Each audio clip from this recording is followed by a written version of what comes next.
우리 서민들 밥상에는 빠지지 않고 올라오는 단골 반찬이 있습니다. 남녀노소 모두가 좋아하는 없어서는 안 되는 반찬이고 어느 집이나 냉장고에는 이것이 다 자리 잡고 있을 것입니다. 다른 반찬 준비를 못했을 때 김치만 먹기에는 단백질 보충이 마음에 걸릴 때가 있습니다. 그럴 때 툭 깨서 프라이팬에 지글지글하면 단백질 보충이 어느 정도는 됩니다. 감을 잡으셨을 텐데요. 바로 계란입니다. 그런데 계란은 몸에 좋다, 나쁘다 이런 말들이 많기 때문에 드시기가 조심스러운 분들도 많습니다. 그러면 계란이 어떻게, 왜 나쁘다는 걸까요? 그 이야기 가지고 장수마을 출발합니다.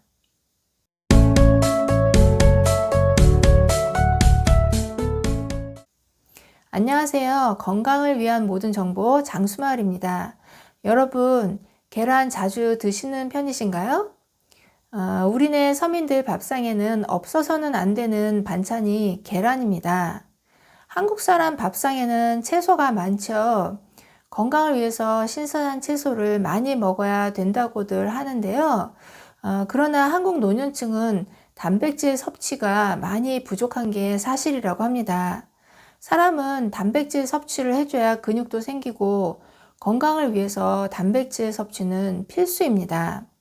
그렇다고 끼니 때마다 단백질이 많이 들어있는 먹거리를 찾아서 먹는 것도 쉬운 일은 아닙니다. 그래서 손쉽게 단백질 보충을 할 수 있는 게 계란인데요. 계란은 가격도 저렴하고 반찬으로 만들어 먹기도 편리하고 그냥 구운 계란을 만들어 먹거나 삶은 계란을 만들어서 간식으로 먹어도 좋습니다. 계란 흰자는 양질의 단백질로 점수를 주자면 100점짜리 단백질이라고 합니다. 그런데 계란을 둘러싸고 다양한 오해와 진실이 공존하고 있는 게 사실입니다. 그러면 계란을 먹을 때 어디가 어떻게 나쁘다는 건지 잘 알아보고 나서 먹든지 말든지 해야겠습니다. 최근 미국에서는 계란을 많이 먹는다고 해서 콜레스테롤이 높아지고 건강이 나빠지지는 않았다는 연구 결과가 나왔다고 합니다.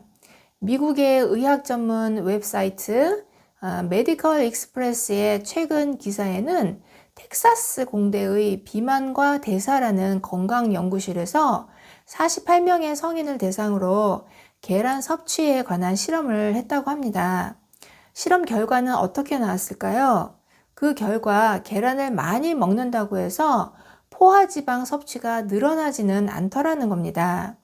또 계란을 먹으면서 포화지방 함량이 높은 음식을 함께 섭취하는 경우도 많지 않았다는 것입니다. 또 계란을 많이 먹는 사람과 적게 먹는 사람만을 대상으로 한 추가 분석에서도 두 집단 모두 혈당 수치의 차이는 없었다고 합니다. 당뇨가 있는 사람들도 계란은 괜찮다는 얘기인데요. 연구 결과를 보면서 연구팀은 이런 말을 했답니다. 건강한 사람이라면 계란 섭취에 한계는 없다. 계란은 최고의 단백질 공급원이다 라고 했답니다. 그렇다면 계란을 이용해서 다양한 먹거리를 만들어 먹어도 콜레스테롤 수치를 높여서 혈관 건강에 해로운 포화지방 섭취가 늘어나고 그러지는 않는다. 이런 결과가 나왔다는 얘기입니다. 그러면 이게 다일까요? 아닙니다. 중요한 게 남아 있습니다. 이것은 뭐냐? 꼭 아셔야 될 게 있습니다. 기존 연구에서는 계란의 과다 섭취에 대한 경고의 목소리가 있었다고 하는데요. 의학 칼럼리스트인 어떤 내과 전문의께서는 평소의 식습관에 따라 계란 섭취가 미치는 영향이 달라진다고 했습니다. 고지혈증이 있다면 케이크나 기름진 고기와 함께 계란을 줄이거나 문제가 되는 노른자를 적게 먹기를 권하고 있답니다. 또 심장병 환자는 본인의 콜레스테롤 수치에 따라 주치의와 상의해서 먹어야 될지 말아야 될지를 결정하는 게 좋다고 했습니다.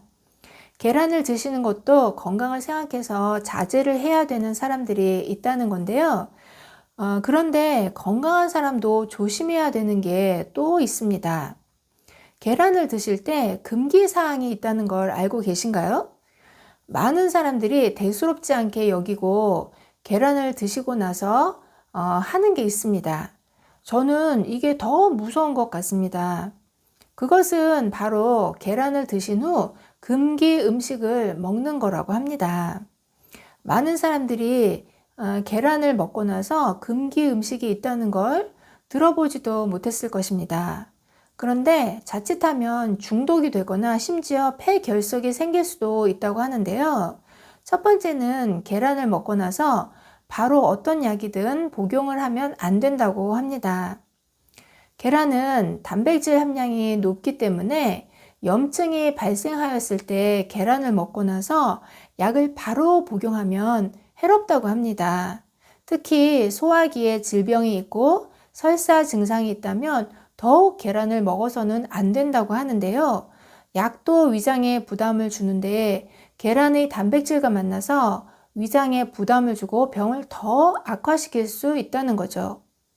두 번째는 사람들이 많이 하는 행동인데 계란을 먹고 나서 목이 메이니까 마실 것을 찾게 되죠. 그런데 이왕 먹는 거 생수보다는 몸 생각을 해서 건강에 좋다는 녹차를 마시는 분들이 있습니다. 이것이 건강에 해롭다고 합니다. 이유는 녹차잎이 대량의 탄닌산을 함유하고 있어서인데요. 계란을 먹고 녹차를 바로 마시면 탄닌산과 단백질이 합성해서 수렴성을 가진 탄닌 단백질을 형성하게 되고 장의 연동 운동을 느려지게 하면서 변비가 생기게 만든답니다. 또 유독물질과 발암물질이 인체에 흡수가 잘 되게 할 수도 있답니다. 그렇기 때문에 계란을 드셨다면 물을 마시는 게 좋고 녹차를 마시려면 1시간이 지난 후에 마시는 것이 건강에 좋다고 합니다. 또 있습니다. 계란을 드시고 나서 바로 감을 드시는 건 절대로 해서는 안 된다고 합니다. 이유는 이렇습니다. 계란을 드시고 감을 드신다면 가볍게는 음식물 중독에 걸리고 심하면 급성 위장염을 일으키는데 일반적으로 이 두 가지를 같이 먹으면 위로는 구토가 나게 되고 아래로는 설사를 하게 된답니다. 이렇게 복통을 위주로 급성 장염 증상이 나타날 수도 있다는 겁니다.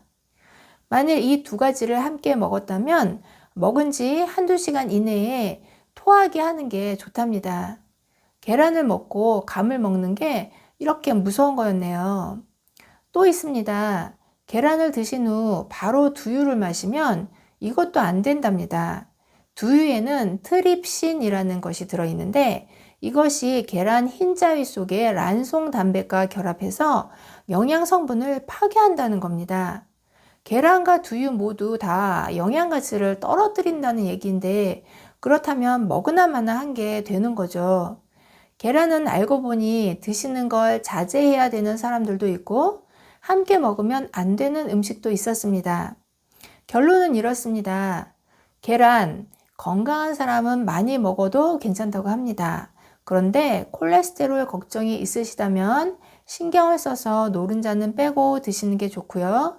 또 계란을 드시고 나서 바로 약, 녹차, 두유, 감 이런 것들은 드시지 않는 게 내 건강을 지키는 일이라고 합니다.